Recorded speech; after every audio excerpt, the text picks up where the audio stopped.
Bonjour à tous et bienvenue dans ce nouveau numéro de votre magazine Santé. On parle du cancer du col de l'utérus aujourd'hui, une maladie particulièrement dangereuse car il se développe sans signe d'alerte. En France, plus de 4000 cas sont diagnostiqués chaque année et le seul moyen de le dépister reste le frottis cervical. Alors quels sont les symptômes et les traitements? Le vaccin contre le papillomavirus est-il efficace? Avec nous pour en parler Danielle Maillot, infirmière dans le service de colposcopie, et le professeur Aubert Agostini, gynécologue à l'hôpital de la Conception. Bonjour. Bonjour. Bienvenue. Alors pour commencer, on va peut-être déjà montrer où se situe le col de l'utérus, donc entre le vagin et l'utérus, c'est ça, on va voir une image. Voilà, c'est la partie qui est tout en bas. Aubert? Tout à fait, oui, c'est la partie qui est exposée au niveau de la cavité vaginale et ce qui permet un accès directement par les voies naturelles lors de la consultation gynécologique pour aller faire un prélèvement des cellules au niveau du col de l'utérus. Alors quels sont les premiers signes du cancer de l'utérus? Est-ce qu'il y a des symptômes visibles? Alors les symptômes du cancer du col de l'utérus, donc lorsque le cancer est développé, c'est principalement des saignements. L'une des principales caractéristiques, c'est qu'ils viennent après un contact avec le col et c'est principalement pendant les rapports. Donc ce sont des saignements qui surviennent après des rapports ou des pertes qui ne sont pas d'origine infectieuse. Alors là, je vous propose, on va voir une image du col de l'utérus justement, donc du col qui est sain, c'est ça? Voilà, hein? ça c'est un col sain que l'on voit lorsqu'on pose un spéculum. Donc il n'y a pas de lésions dites macroscopiques, c'est-à-dire de lésions grossières qui pourraient être visibles à l'œil nu.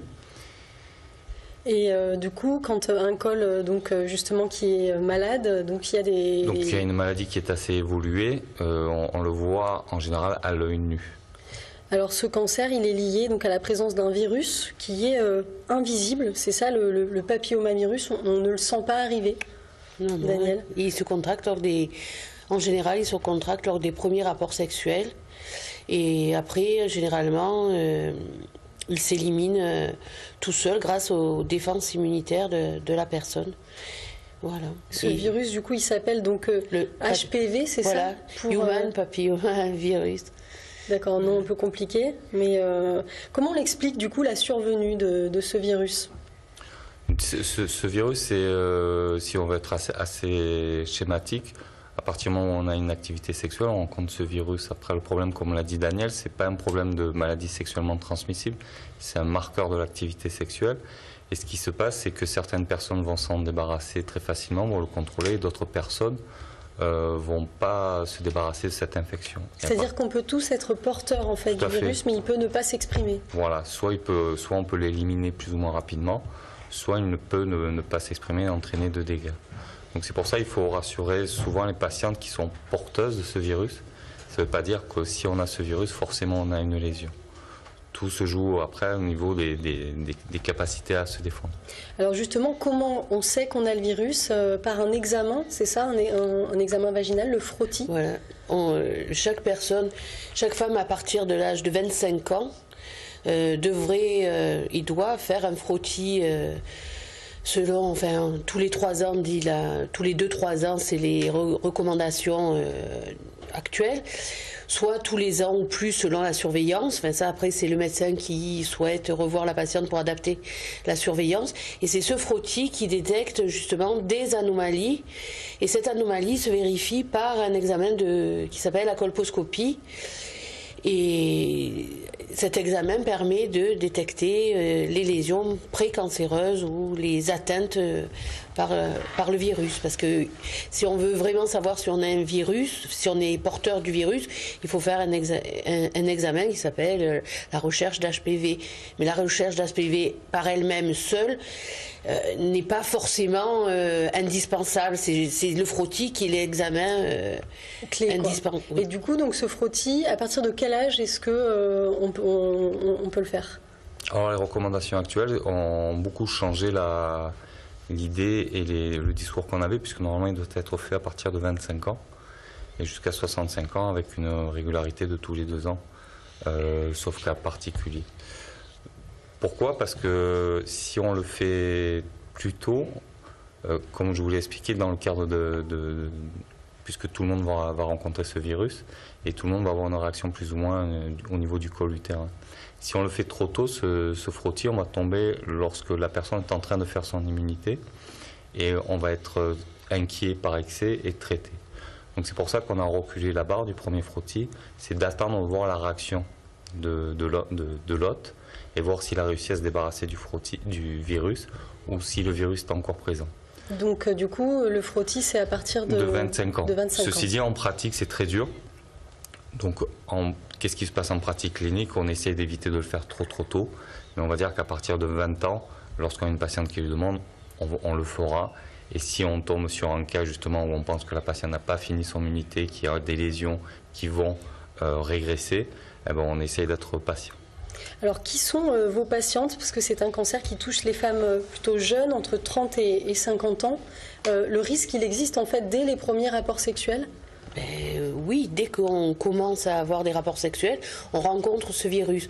C'est vrai que dans le service, ça nous arrive d'avoir des jeunes filles de 10 ans, 17 ans, 15 ans, 18 ans, et on est vraiment embêtés parce que justement, comme le disait le professeur Agostini, elles sont en pleine immunité et on se retrouve face à des lésions, entre guillemets, de moyen risque, voire haut risque, et on ne peut pas coniser une jeune femme de 18 ans parce qu'elle a un haut risque. Donc là, il faut vraiment jouer sur bien expliquer à la patiente et lui expliquer qu'on va surveiller. Donc on fait une surveillance rapprochée parce que bien sûr, on ne veut pas non plus lui faire prendre un risque.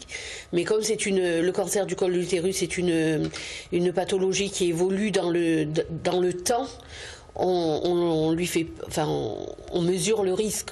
Mais c'est sûr que souvent elles vont éliminer le virus elles-mêmes. Et c'est vrai que c'est une population relativement jeune.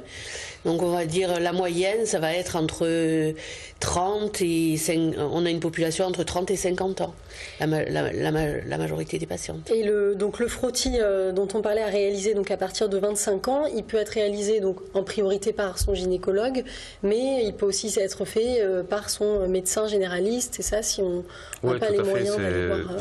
Le geste en lui-même n'est pas très compliqué, il est faisable par tous les médecins qui ont l'habitude de le faire. Pas forcément gynécologue, puisqu'il y a des médecins qui ont une compétence en gynécologie, et les sages-femmes aussi, et il y a des biologistes aussi qui le font. Et donc il faut bien cadrer deux situations différentes. Donc le frottis qui s'adresse à des patientes qui sont asymptomatiques, donc c'est-à-dire qu'ils n'ont pas les symptômes dont on parlait tout à l'heure, donc ils vont passer par l'étape du frottis et ensuite de la colposcopie s'il y a une anomalie. Et les patientes qui vont avoir des symptômes et chez qui on va suspecter un cancer du col. D'accord, donc le frottis, oui, voilà, qu'on fait dans tous les cas, même si on n'a rien, voilà. C'est bien de le faire tous les 3 ans. Qui est un outil de dépistage, c'est-à-dire les patients qui sont asymptomatiques. Et quand on détecte à ce moment-là, avec le frottis, donc une anomalie, quand on détecte des cellules malades, qu'est-ce qu'on fait justement? On peut faire cet examen qui s'appelle une colposcopie. Une colposcopie qui consiste à exposer le col au moyen d'un spéculum, et puis d'appliquer des colorants pour mettre en évidence des lésions précancéreuses. Donc on utilise 2 produits, l'acide acétique et ensuite le Lugol, et souvent il y a une superposition entre les zones blanches produites par l'acide acétique et le Lugol, une zone décolorée qui ne prend pas donc la couleur brun foncé, et souvent les médecins biopsient cette zone pour détecter une lésion précancéreuse. Mais ce qui est aussi indispensable dans la colposcopie, c'est de respecter la période à laquelle on doit faire la colposcopie pour que le col soit suffisamment ouvert pour qu'on puisse voir la jonction, c'est-à-dire la frontière entre la zone endocervicale et exocervicale.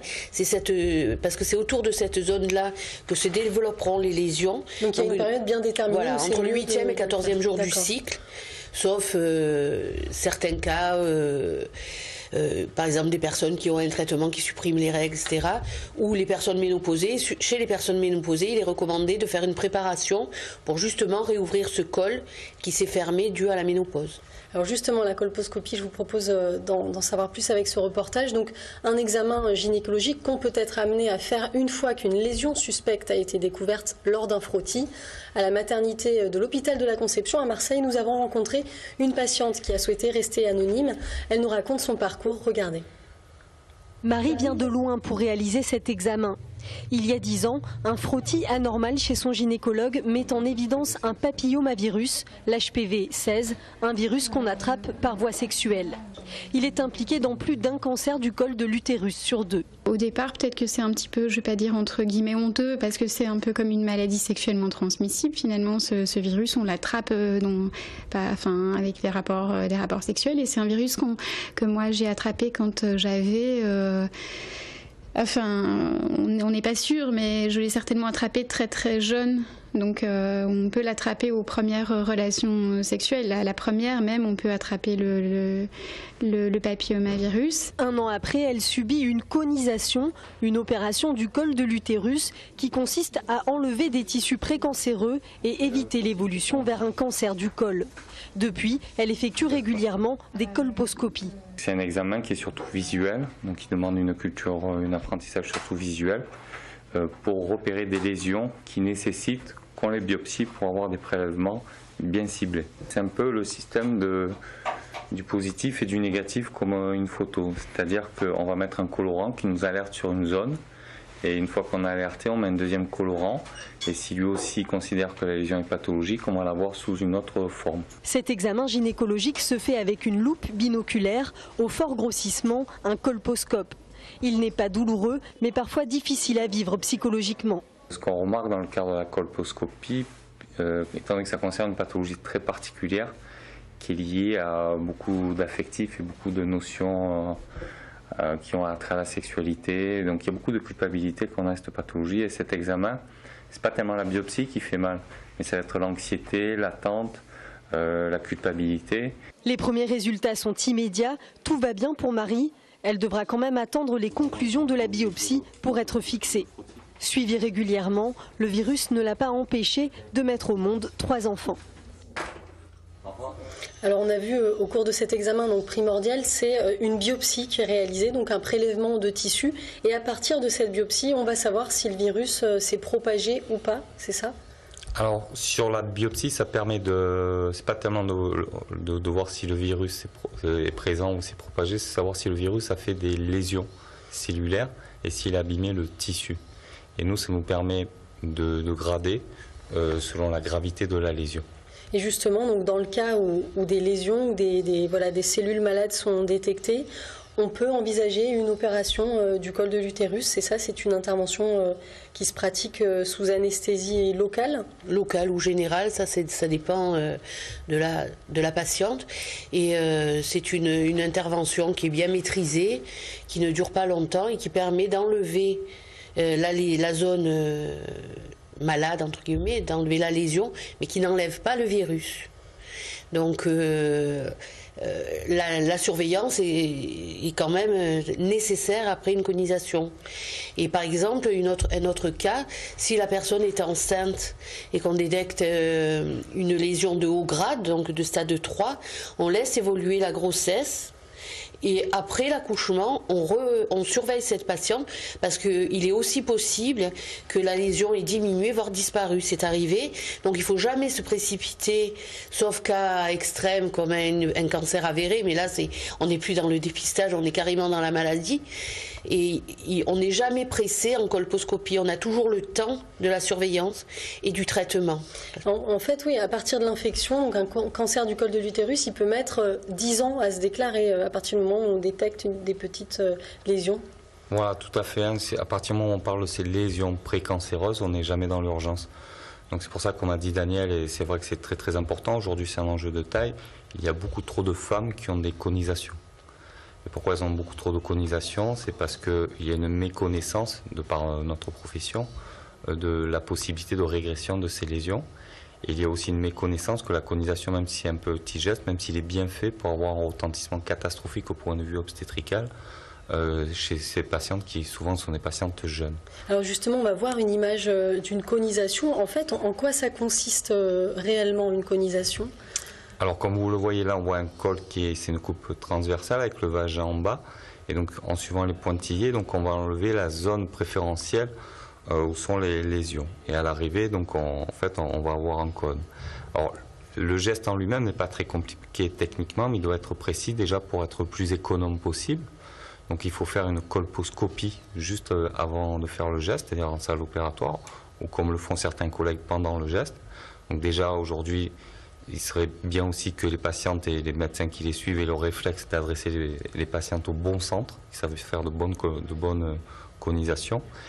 Et enfin, comme vous avez vu, c'est une zone qui est clé, c'est une zone qui est hyper importante pour la reproduction et pour le bon déroulement des grossesses. Et aujourd'hui, c'est prouvé, c'est que même si ces gestes sont très bien faits, il y a toujours un retentissement, il y a toujours un risque de retentissement sur les grossesses à venir. Oui, c'est une opération qui peut être risquée, effectivement. Bon, il y a toujours un petit risque. Qui peut être risqué, donc il faut arrêter ce faux discours. Dès qu'une patiente a une lésion précancéreuse, on lui dit vous risquez un cancer, on va vous faire une conisation, vous serez débarrassé. Déjà, c'est faux parce qu'on a le temps. De 2, il y a une possibilité de régression spontanée. De 3, il y a toujours un risque de récidive.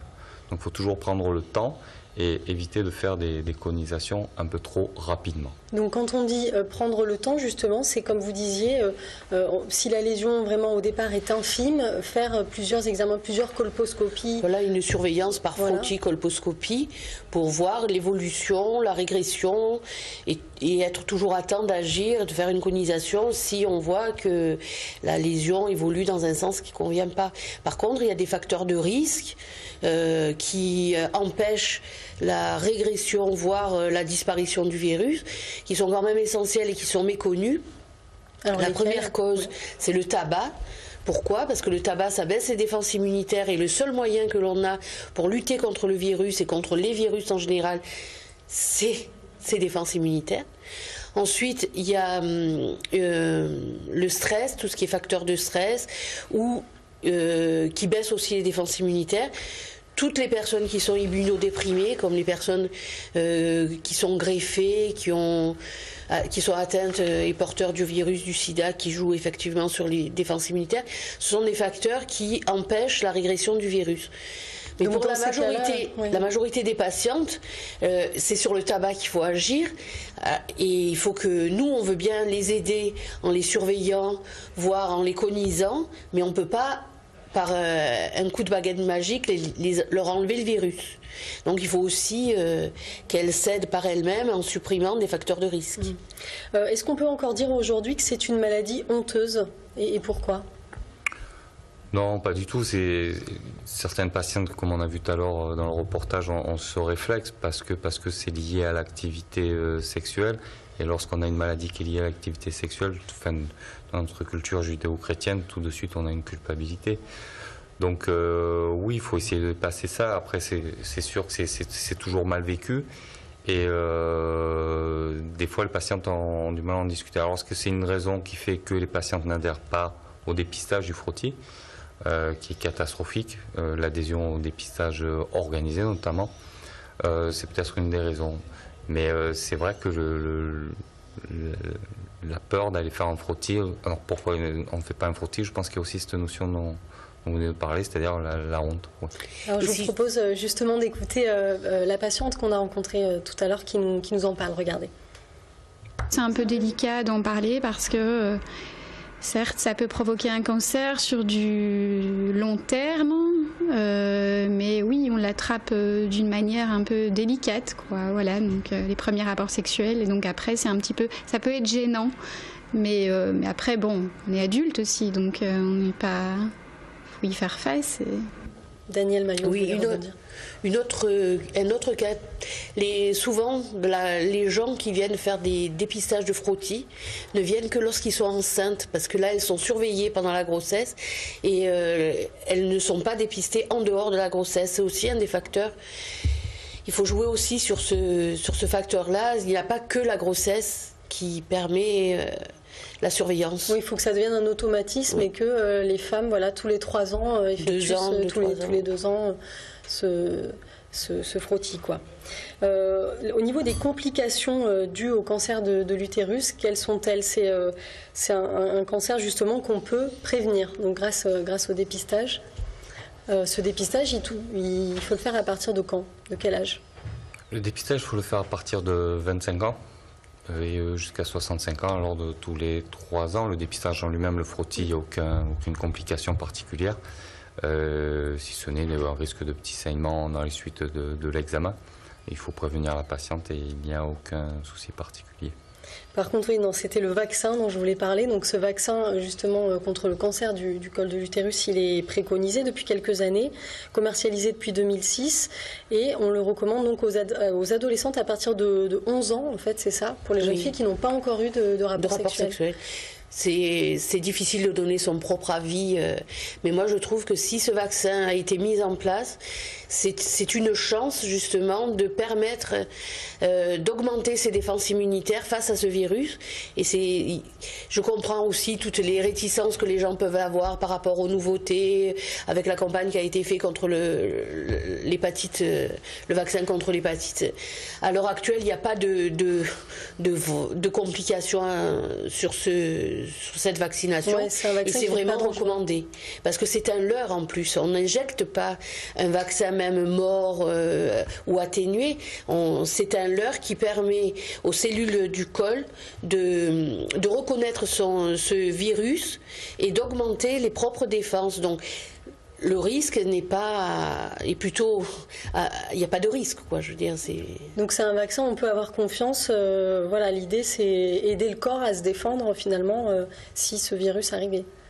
Oui, non, c'est un vaccin qui est intéressant puisque c'est la première fois qu'on met au point un vaccin qui diminue le risque d'un cancer. Donc au niveau découverte médicale, c'est quelque chose de fantastique. Après, en France, le problème, c'est la culture qu'on a, qui est paradoxale dans la patrie de Pasteur, que n'ont pas d'autres pays. C'est la peur qu'on a des vaccins, avec aussi des mouvements anti-vaccins,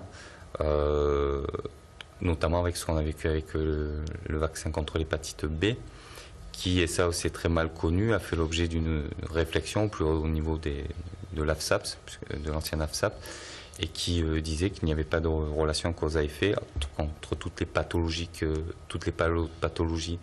neurologiques soi-disant induites par ces vaccins et le bénéfice apporté.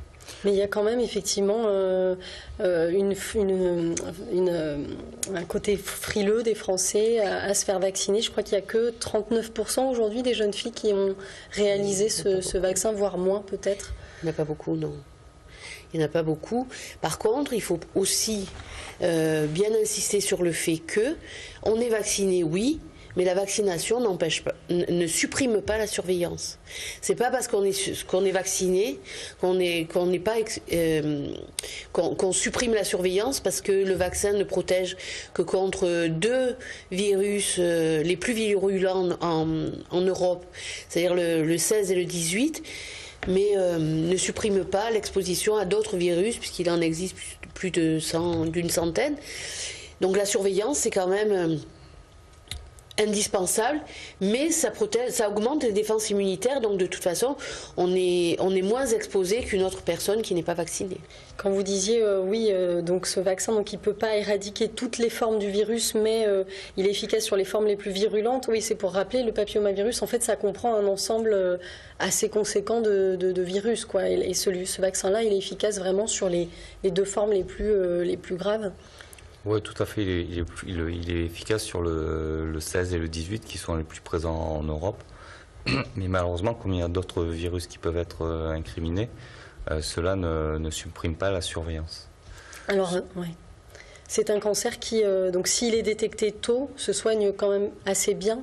Sur 4000 nouveaux cas chaque année, on compte 1000 décès environ. Alors, voilà, juste pour bien clarifier les choses, il y a jusqu'à présent, on parlait des lésions précancéreuses, qui sont dépistées chez les patientes qui sont souvent asymptomatiques avec un frottis anormal, qui vont avoir une colposcopie comme on a vu. Et puis après, souvent, il y a des cancers un peu plus évolués, donc là, on n'est plus dans les lésions précancéreuses. Le cancer du col, oui, c'est encore aujourd'hui 1000 femmes qui décèdent par an, donc des femmes qui sont jeunes, qui sont dans l'ordre de 50 ans, en moyenne, c'est une moyenne de 50 ans, et 3000 nouveaux cas. Lorsqu'il est pris tôt, ce cancer, effectivement, il y a de très bons résultats, mais au prix d'effets secondaires, que ce soit par rapport au traitement chirurgical infligé ou par rapport à la radiothérapie, qui sont quand même assez importants. Et sur une qualité de vie, notamment qualité de vie sexuelle, qui est assez altérée. Donc un des moyens justement de lutter contre ça, c'est le dépistage et essayer de convertir davantage de personnes, quoi, parce que c'est vrai que 30% de personnes qui participent, c'est quand même très très peu. Comment faire pour essayer de sensibiliser davantage ? Nous, on a envie, au niveau du service, de mettre en place une journée du dépistage du cancer du col pour justement sensibiliser les femmes à faire ce dépistage. Donc c'est à l'état de projet, donc on peut pas trop en parler, mais ça c'est sûr. En plus, après il y a Est-ce qu'on sait si dans le nouveau carnet de vaccination, justement, là, qui est sorti cette année, le dépistage du cancer de l'utérus est préconisé, ou il doit être inscrit, j'imagine, dans le carnet de soins qui touche plutôt les populations pédiatriques, il y aura par contre au schéma vaccinal, ce sera beaucoup plus intéressant puisque le vaccin pourra être proposé dès l'âge de 11 ans, donc il pourra être couplé et intégré. C'était l'un des éléments qui faisait que la vaccination n'était pas tellement suivie, puisque ça sortait de la culture pédiatrique, on va dire, puisque la vaccination, c'est souvent les pédiatres qui s'en occupent. Et il était à 14 ans, donc il était beaucoup plus loin. Là, en l'intégrant dès 11 ans, et chez nos collègues pédiatres qui seront motivés, on pourra déjà intégrer cette vaccination, puisque je pense que c'était ça dont vous vouliez parler, dès le plus jeune âge. Merci, c'est déjà la fin de cette émission. Donc, si vous voulez réagir, n'hésitez pas à nous écrire sur l'adresse mail cetlasanté@lcm.fr. Merci à vous d'être venus sur notre plateau et à vous de nous avoir suivis. Je vous rappelle que vous pouvez donc nous suivre aussi sur les réseaux sociaux en tapant C'est la santé. Très bonne journée à tous. C'était la dernière émission de la saison. J'espère que vous avez pris autant de plaisir que nous avons eu à discuter de ces thèmes de santé. Je remercie toute l'équipe technique derrière moi en coulisses et vous dis à très vite. On se retrouve au mois de septembre en pleine forme. Passez un très bel été. À bientôt.